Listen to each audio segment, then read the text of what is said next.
नमस्कार। SDY YouTube channel पे आप सभी का स्वागत है। आज हम एक बहुत ही महत्वपूर्ण मुद्दे पर चर्चा करने जा रहे हैं और वह मुद्दा है वन नेशन वन इलेक्शन। तो सबसे पहले हम लोग जानेंगे कि एक राष्ट्र और एक चुनाव है क्या, एक राष्ट्र और एक चुनाव लागू होने से लाभ क्या है, उससे हानि क्या है, और क्या भारत जैसे लोकतांत्रिक देश में वन नेशन वन इलेक्शन यानी एक राष्ट्र एक चुनाव लागू करना संभव है या नहीं संभव है। संभव है तो क्या क्या बाधाएं आएंगी, उसको किस प्रकार से क्रियान्वित किया जा सकता है, इन सभी मुद्दों पर हम लोग विस्तृत चर्चा करेंगे। आइए सबसे पहले जानते हैं कि एक राष्ट्र और एक चुनाव है क्या। सबसे पहले पूर्व राष्ट्रपति रामनाथ कोविंद की अध्यक्षता में एक कमेटी का 2 सितंबर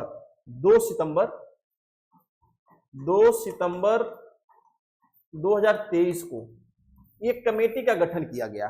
पूर्व राष्ट्रपति रामनाथ कोविंद की अध्यक्षता में 2 सितंबर 2023 को एक कमेटी का गठन किया गया, इस समिति का गठन किया गया और इस समिति में 8 सदस्य थे, जिसमें पहले थे हरीश साल्वे जो बड़े कानूनवेत्ता हैं, बड़े वकील हैं। दूसरा अमित शाह जी, होम मिनिस्टर गृह मंत्री। तीसरे अधीर रंजन, चौथे गुलाम नबी आजाद, पांचवें एनके सिंह जो 15वें वित्त आयोग के अध्यक्ष थे। डॉक्टर सुभाष कश्यप और संजय कोठारी जो 17 तक का जो आयोग है उसके वो अध्यक्ष रह चुके हैं, संजय कोठारी। तो ये 8 सदस्यों का एक समिति का गठन किया गया 2 सितंबर 2023 को और इस समिति ने इस साल 14 मार्च 2024 को राष्ट्रपति द्रौपदी मुर्मू को अपना रिपोर्ट 18,626 पेज की एक विस्तृत रिपोर्ट सौंपी और उस रिपोर्ट में कहा गया कि भारत में लोकसभा,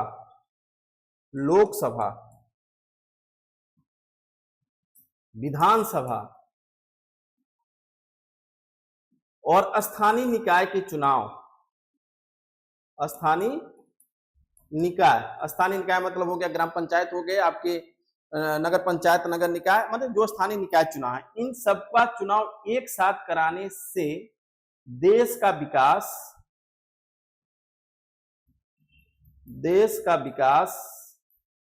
सामाजिक एकजुटता और लोकतंत्र मजबूत होगा। साथ ही साथ जो भारत की आकांक्षाएं हैं उस आकांक्षाओं को पूरा करने में आसानी होगी, यानी सहयोग मिलेगा। मतलब ये है कि इस रिपोर्ट ने ये बताया कि जो लोकसभा का चुनाव है, विधानसभा का चुनाव है और स्थानीय निकाय, सभी चुनाव एक साथ कराए जाएं। एक साथ कराने से ये होगा कि देश की विकास में तेजी आएगी, लोकतंत्र मजबूत होगा, सामाजिक एकजुटता बढ़ेगी और भारत की जो आकांक्षाएं हैं उन आकांक्षाओं को पूरा करने में मदद मिलेगी।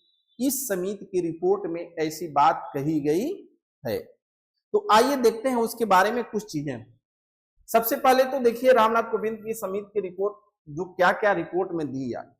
क्योंकि इसके अध्यक्ष पूर्व राष्ट्रपति रामनाथ कोविंद थे, इसलिए इस समिति का नाम भी रामनाथ कोविंद समिति रखा गया। इस रिपोर्ट में सबसे पहले बताया गया है कि सभी विधानसभाओं का जो कार्यकाल है, क्योंकि बहुत सारे विधानसभा कार्यकाल 2027 में कंप्लीट होंगे, किसी के 2028 में कंप्लीट होंगे, तो उनको रिपोर्ट में क्या किया गया है कि सभी विधानसभाओं का कार्यकाल 2029 तक करने की सिफारिश की गई है।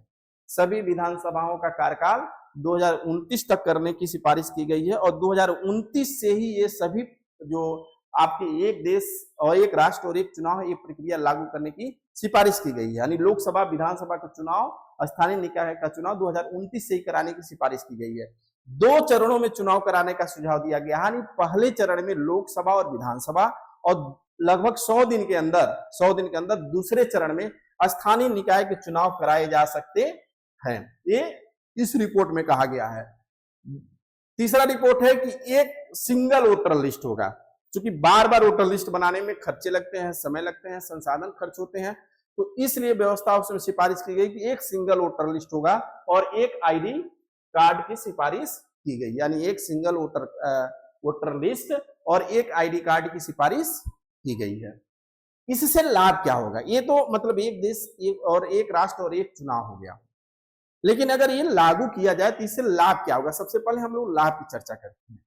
सबसे पहले इससे लाभ की चर्चा करते हैं। तो लाभ क्या है, इससे क्या होगा, खर्चों में कमी होगी, क्योंकि बार बार चुनाव होने से खर्चों पे बोझ आती है।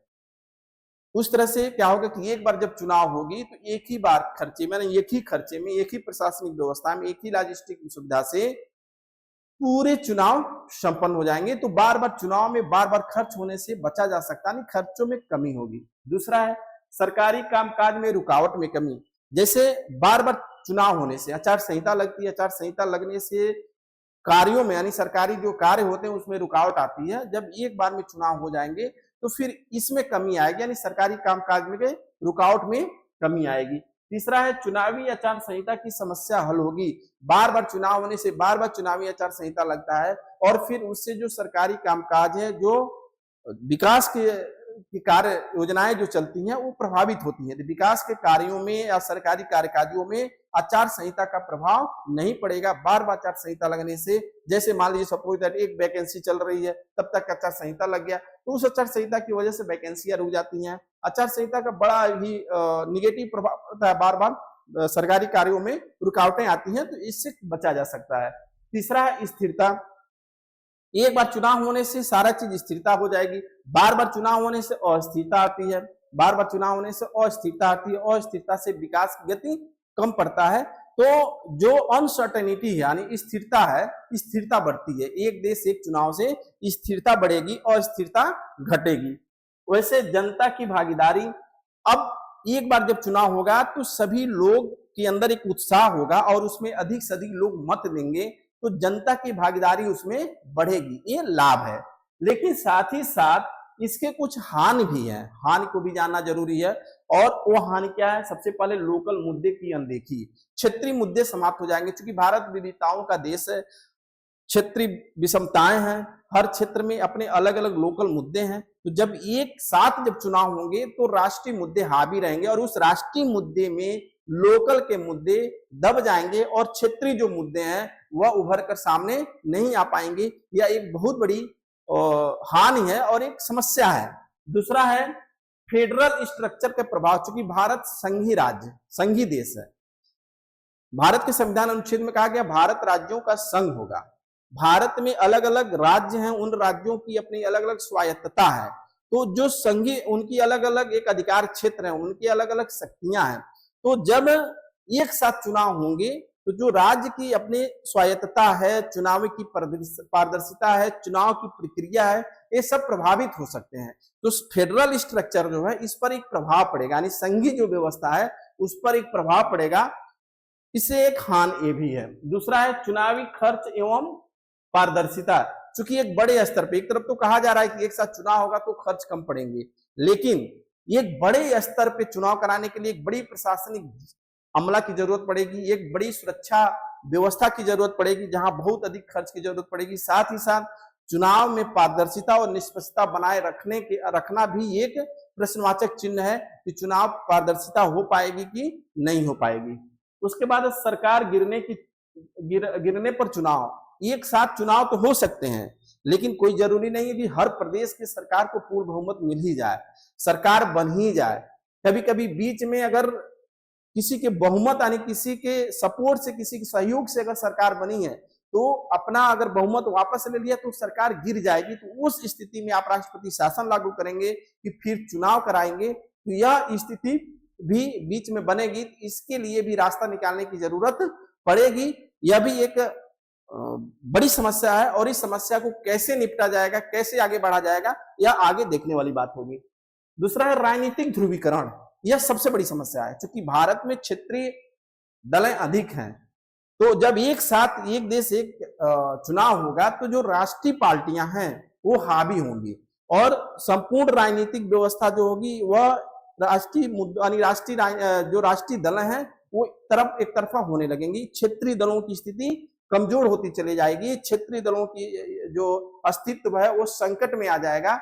इसलिए जो राजनीतिक ध्रुवीकरण भी होना शुरू हो जाएगा, यानी क्षेत्रीय दलों के ऊपर एक गहरा प्रभाव पड़ेगा, एक संकट होगा। इस व्यवस्था से राजनीतिक जो क्षेत्रीय दल हैं वो समाप्त हो सकते हैं, क्योंकि राष्ट्रीय स्तर पर जब एक साथ चुनाव होंगे तो राष्ट्रीय जो दल हैं वो हावी होते चले जाएंगे। तो एक राजनीतिक ध्रुवीकरण की भी इससे हानि है।